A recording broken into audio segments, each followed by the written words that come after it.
जय श्री कृष्ण दोस्तों। क्या मांसाहार पुण्य है या पाप? क्या हमने कभी सोचा है कि हमारे कर्मों का जीवों पर क्या प्रभाव पड़ता है? आज की इस अद्भुत कथा में हम भगवान श्री कृष्ण के ज्ञान से यह समझने की कोशिश करेंगे कि जीवन की सच्ची महानता क्या है। यह कथा न केवल आपके मन को छू लेगी बल्कि आपको गहरे आत्मचिंतन के लिए प्रेरित करेगी। तो बने रहिए हमारे साथ और अंत तक देखिए यह कथा जो आपके जीवन को नई दिशा दे सकती है। वीडियो शुरू करने से पहले यदि आप हमारे चैनल पर नए हैं तो इसे सब्सक्राइब करें और बेल के आइकन को दबाएं ताकि ऐसी ही प्रेरणादायक कहानियां आप तक सबसे पहले पहुंचे। चलिए अब कथा की ओर बढ़ते हैं। पौराणिक कथा के अनुसार एक बार भगवान श्री कृष्ण एक पेड़ के नीचे बैठे बांसुरी बजा रहे थे। तभी उनकी ओर एक हिरन दौड़ता हुआ आया और उनके पीछे जाकर छुप गया। वह हिरन बहुत घबराया हुआ था। भगवान श्री कृष्ण ने उसके सर पर हाथ फेरते हुए पूछा, क्या हुआ? तुम इतने घबराए हुए क्यों हो? इतने में उस हिरन का पीछा करते हुए एक शिकारी भी वहां आ पहुंचा। उसने कहा, यह मेरा शिकार है, इसे मुझे दे दो, इस पर मेरा अधिकार है। भगवान श्री कृष्ण ने उत्तर दिया, हर जीवित प्राणी पर उसका खुद का अधिकार होता है, न कि किसी और का।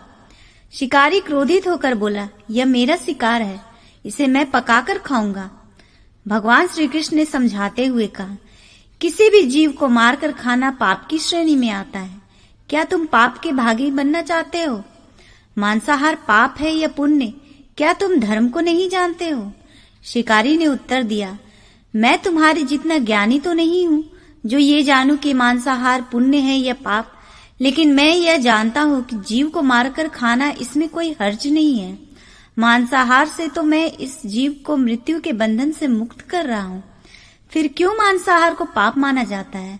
वैसे भी मैं इसको मारकर नीच योनि से मुक्ति देकर पुण्य का ही काम कर रहा हूँ, फिर इस पर पाबंदी क्यों? इसे तो प्रोत्साहित करना चाहिए। जहाँ तक मैंने सुना है, जीव हत्या तो शास्त्रों में भी बताया गया है। राजा लोग शिकार किया करते थे। आप ही बताइए, मांसाहार पुण्य है या पाप? भगवान श्री कृष्ण समझ गए कि इसकी बुद्धि मांस खाने के कारण तामसिक हो गई है और इसने सोचने और समझने की बुद्धि भी खो दी है। फिर भगवान श्री कृष्ण बोले, तुम्हारे इस विषय पर पहले मैं तुम्हें कोई राय नहीं दूंगा। मेरी एक छोटी सी कथा सुनने के बाद तुम्हें उत्तर देना है कि मांसाहार पुण्य है या पाप, और तुम्हें मांस खाना है या नहीं। वह शिकारी सोचने लगा कि इसमें मेरा तो कोई घाटा है ही नहीं, इस कथा को मैं सुन ही लेता हूँ, मेरा मनोरंजन भी हो जाएगा और बाद में मुझे इस हिरण का मांस भी मिल जाएगा। भगवान श्री कृष्ण ने कथा सुनाना शुरू किया। एक बार मगध राज्य में भयंकर खाद्य संकट खड़ा हो गया। अनाज का उत्पादन कम हो गया था। राजा को चिंता हुई कि यदि इस समस्या का शीघ्र समाधान नहीं हुआ तो संकट भीषण हो जाएगा। राजा ने अपनी राज्य सभा में मंत्रियों से पूछा, देश की खाद्य समस्या को सुलझाने के लिए सबसे सस्ता विकल्प क्या है? मंत्रीगण सोच में पड़ गए। चावल, गेहूं, आलू इत्यादि अनाज उगाने के लिए बहुत श्रम करना पड़ता है। वह तभी प्राप्त होते हैं जब प्रकृति का प्रकोप न हो। ऐसे में तो कुछ सस्ता हो ही नहीं सकता। तभी शिकार का शौक रखने वाले एक मंत्री ने सोचा कि यही उत्तम अवसर है, क्यों न अंधाधुंध शिकार के लिए राजा की अनुमति ले ली जाए। उसने सभा में कहा कि सबसे सस्ता खाद्य पदार्थ है मांस। इसके लिए धन का खर्च भी नहीं है और पौष्टिक खाना भी मिलता है। सभा में सभी मंत्रीगणों ने इस बात का समर्थन कर दिया, लेकिन मगध के मंत्री अभी भी चुप थे। राजा ने पूछा, मंत्री आप चुप क्यों हैं? आपने कोई अनुमोदन नहीं किया, आपका क्या मत है? मंत्री ने उत्तर दिया, मैं यह नहीं मानता कि यह कथन सही है कि मांस सबसे सस्ता पदार्थ है। फिर भी इस विषय पर मैं अपने विचार आपके सामने कल रखूंगा। मंत्री उसी रात मांसाहार का प्रस्ताव रखने वाले सामंत के घर पहुंचे। सामंत ने इतनी देर रात मंत्री को अपने घर आते देखा तो वह घबरा गया। किसी अनिष्ट की आशंका से वह कांप गया। मंत्री ने कहा, संध्या को महाराज बीमार हो गए हैं, उनकी हालत बहुत खराब है।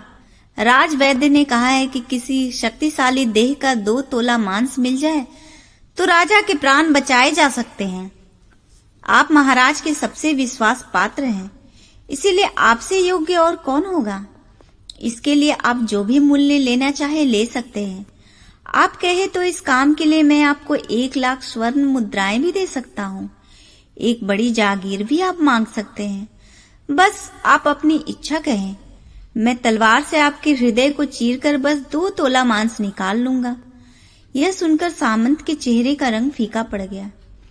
वह सोचने लगा, जब जीवन ही नहीं रहेगा तो 1,00,000 स्वर्ण मुद्राओं का मैं क्या करूंगा, और बड़ी जागीर भी किस काम आएगी। वह झटपट अंदर भाग कर गया और अपनी तिजोरी में से 1,00,000 स्वर्ण मुद्राओं की पोटली लेकर आया। मुद्राएं देकर उसने मंत्री के पैर पकड़ लिए और गिड़गिड़ाते हुए बोला, मंत्री जी, मैं आपकी 1,00,000 मुद्राओं में अपनी 1,00,000 मुद्राएं और मिलाता हूँ। इन मुद्राओं में से आप किसी और सामंत के हृदय का मांस खरीद लें, किंतु मुझे जाने दें। यह बात किसी और को पता न चले। मैं आपसे हाथ जोड़कर निवेदन करता हूँ। मंत्री जी यह सब समझ चुके थे। मंत्री सामंत को थोड़ी और मानसिक पीड़ा देना चाहते थे। मंत्री ने आगे कहा, सामंत, आप शरीर से बलवान हैं, आपकी कद काठी महाराज से मिलती जुलती है, इसलिए राजवैद्य ने खास तौर पर आपका ही नाम लिया है। आपके दान से हमारे अच्छे राजा की जिंदगी बच सकती है। आप कहे तो मैं आपको मंत्री का पद देने को तैयार हूँ और खुद आपका कर्मचारी बनकर रहूंगा, पर प्रजा से हमारे राजा न छीने। सामंत तो फंसता हुआ दिख रहा था। उसने शरीर पर अंग वस्त्र रखकर अपने जूते भी पहन लिए। जैसे ही वह वहां से भागने वाला था, वह तुरंत मंत्री के पैरों में लेट गया। उसने याचना की, मंत्री जी, मैं इसके योग्य नहीं हूँ। जब प्राण ही नहीं रहेंगे तो मंत्री पद का या राजा का सिंहासन भी मिल जाए तो मैं उसका क्या ही करूंगा। आप चाहे तो मेरा सब कुछ ले ले, पर मेरे प्राण न ले। मैं अपना यह भवन और सारा धन आपको सौंपता हूँ। रातों रात राज्य से निकल जाऊंगा। इतना कहकर वह अपने घोड़े की ओर दौड़ा और जैसे ही अपने घोड़े पर बैठने लगा और आवाज आई कि तुम तो जा रहे हो और तुम्हारे अपने परिवार को पीछे छोड़ के जा रहे हो। सामंत बोले, मेरे अपने प्राण से भी प्रिय कुछ भी नहीं है। जब जीवन ही नहीं रहेगा तो कुटुंब का क्या करूंगा। जीवन रहा तो ऐसे ही सुखी रह लूंगा। इतना कहकर घोड़े पर छलांग लगाकर बैठ भी गया। वह अभी चलने को ही था कि मंत्री ने घोड़े की लगाम पकड़ ली। वह सामंत से बोला, भागने की जरूरत नहीं है, आप आराम से घर पर ही रहो। मैं किसी दूसरे सामंत के घर जाता हूँ। यह कहकर मंत्री वहां से चले गए। मंत्री के वहां से जाने पर सामंत के अंदर कुछ तो जान आई, परंतु बेचैनी बनी रही। उसकी नींद खराब हो चुकी थी। मुद्राएं लेकर मंत्री बारी बारी से सभी सामंतों के घर पहुंचे और सभी से राजा के हृदय का 2 तोला मांस मांगा, परंतु कोई भी देने के लिए राजी नहीं हुआ।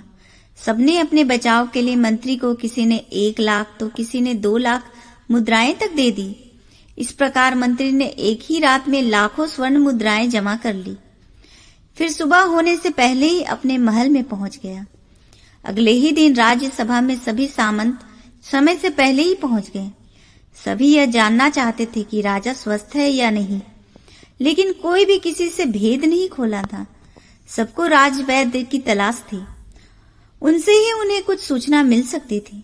मंत्री ने सैनिकों को आज्ञा दे रखी थी कि जब तक महाराज राज्यसभा में न आए तब तक किसी भी सामंत को भी महल से बाहर जाने की आज्ञा नहीं है।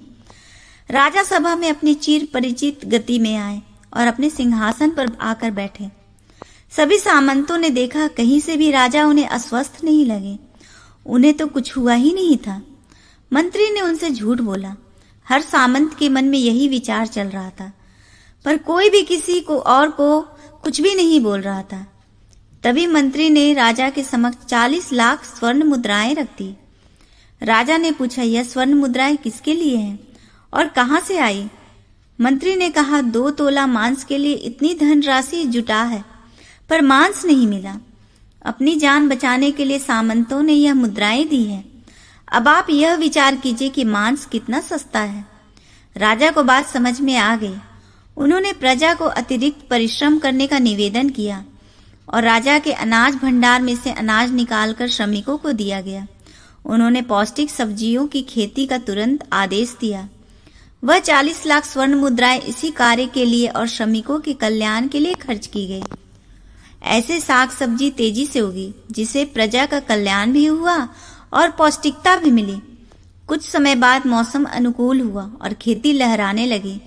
इस प्रकार राज्य से खाद्य संकट दूर हुआ।